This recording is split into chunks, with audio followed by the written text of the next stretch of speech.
ఇక్కడి వరకు అంతా బాగుంది. కానీ పూర్తి స్థాయిలో నియోజకవర్గంపై ఫోకస్ పెట్టేది ఎప్పుడు? ఎన్నికలు జరిగి కాటిపల్లి వెంకటరమణారెడ్డి గెలిచి ఏడాది పూర్తయింది. సొంత నిధులతో నియోజకవర్గాన్ని అభివృద్ధి చేస్తానని హామీ ఇచ్చారు. మరి ఇప్పుడు ఇచ్చిన హామీల సంగతి ఏంటని కామారెడ్డి ప్రజలు అనుకుంటున్నారట. ఇంతకీ ఎమ్మెల్యే ఇచ్చిన హామీలు ఏంటి? ప్రజలు ఏం ఆశిస్తున్నారు?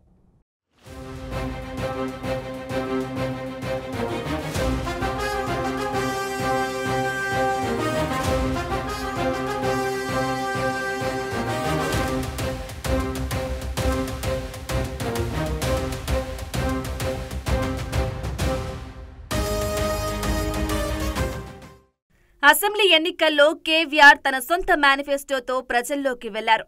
150 కోట్ల రూపాయలతో సొంత నిధులతో కామారెడ్డిని అభివృద్ధి చేస్తానని చెప్పారు. ప్రజలకు ఉచిత విద్య, వైద్యం అందిస్తానని హామీ ఇచ్చారు.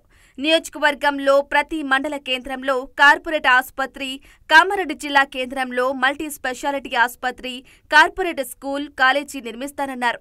యువతకు ఉపాధి శిక్షణా కేంద్రం, రైతుల కోసం రైతు సేవా కేంద్రాలు, ఊరూరా సీసీ కల్లాల నిర్మాణం ఆయన మేనిఫెస్టోలో పెట్టారు.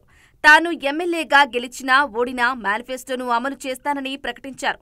మేనిఫెస్టోకు సంబంధించిన ప్రత్యేక బుక్ను రూపొందించి నియోజకవర్గంలోని ఇంటింటికి అందించారు. 6 నెలల్లో పనులు ప్రారంభం చేస్తానని హామీ ఇచ్చారని, అందులో ఏ ఒక్క హామీని మొదలు పెట్టలేదని ప్రజలు గుసగుసలాడుతున్నారు.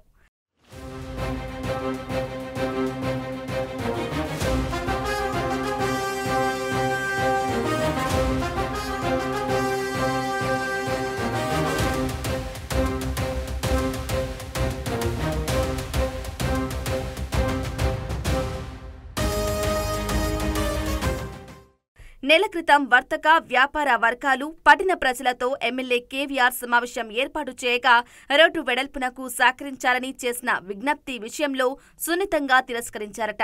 దీంతో ఎమ్మెల్యే తీరుపై అసహనం వ్యక్తం చేసినట్లు సమాచారం. మున్సిపాలిటీలో కాంగ్రెస్ కౌన్సిలర్ గట్టిగా వార్నింగ్ ఇవ్వటంతో ఎమ్మెల్యే అవాక్కయ్యారు. రోడ్డు వెడల్పు చేయమని చెప్పిన ఎమ్మెల్యే ఇప్పుడు వెడల్పు పనులు అడ్డుకోవటం ఏమిటని ఎదురుదాడికి దిగారట కాంగ్రెస్ కౌన్సిలర్లు. దీంతో మున్సిపల్ కార్యాలయంలో భంగపాటుకు గురై కేవీఆర్ అక్కడి నుంచి వెనుతిరిగి పోయారట. అయితే ఎమ్మెల్యేను ప్రశ్నించేందుకు రైతులు, విద్యార్థులు, యువత, ప్రజలు సిద్ధమవుతున్నారట.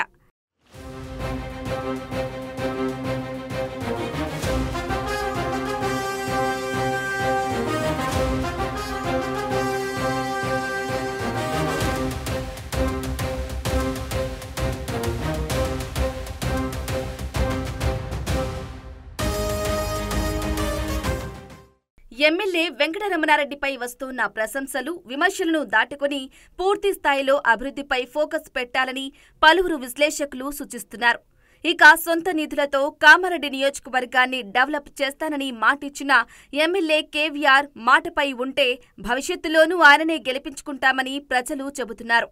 మరి అటు ప్రజల మాటలు, విశ్లేషకుల సూచనలతో వెంకటరమణారెడ్డి ఏ మేర ప్రజల్లో స్థానం సంపాదించుకుంటారో చూడాలి.